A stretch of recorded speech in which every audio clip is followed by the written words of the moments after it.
CM Yogi Adityanath ने जनसभा को संबोधित किया शुरू। श्रद्धेय नाना जी की कर्मस्थली पूज्य पाद तुलसीदास जीवरकरम स्थली में सभी का अभिनंदन करता हूँ।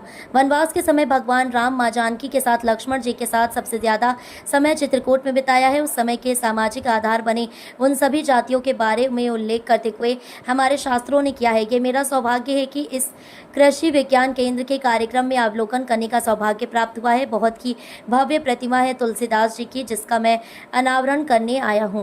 डबल इंजन की सरकार ने तय किया है कि सभी जातियों को सभी प्रकार का लाभ देंगे। श्री राम के प्रति सेवा करने का प्रतिज्ञाता है, उसके अच्छे नतीजे आ रहे हैं। राजपुर भी आना है कि मेरे मन में था। यमुना मैया राजापुर में तुलसीदास जी के जीवन में यमुना जी का बहुत महत्व है, इसलिए राजापुर में यमुना नदी में रिवर फ्रंट बन जाए, इसलिए जल शक्ति मंत्री को लेकर आया हूं। आप सोचो, हम ब्लड प्रेशर, शुगर, टेम्परेचर नप पाते हैं, पहली बार हुआ। प्रधानमंत्री जी स्वास्थ्य बीमा दिया है। ये सभी कार्य व्यवस्थित तरीके से आगे बढ़ाने का हुआ। बुंदेलखंड एक्सप्रेसवे बन गया है, जिससे सीधे दिल्ली तक पहुंचते हैं।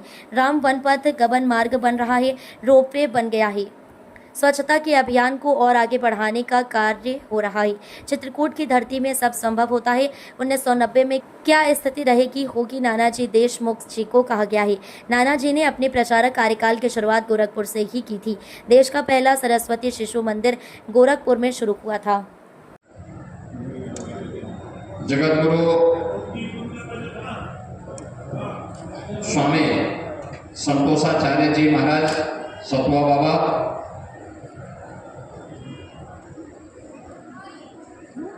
प्रधान सचिव दीनदयाल उपाध्याय शोध संस्थान श्री निखिल मंडली जी, संगठन सचिव दीनदयाल शोध संस्थान श्री अभय महाजन जी और भारी संख्या में उपस्थित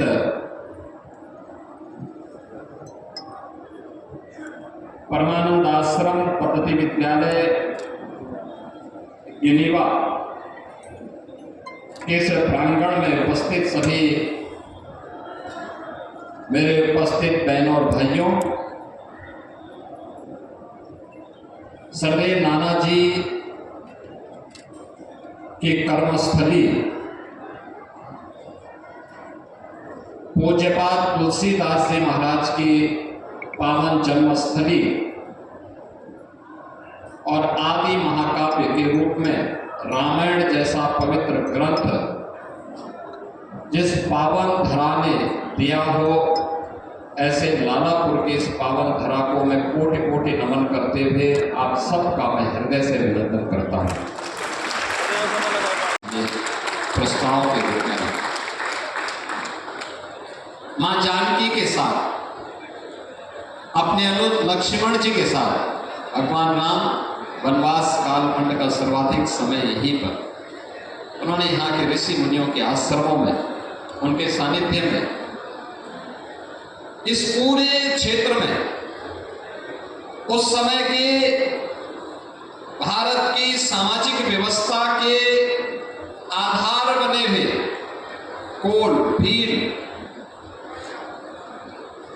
निषाद और उन सभी जातियों, जनजातियों के बारे में उल्लेख करते हुए भारत के समृद्ध परंपरा का उल्लेख हमारे शास्त्रों ने बहुत ही मनोहर तरीके से प्रस्तुत करने का काम किया।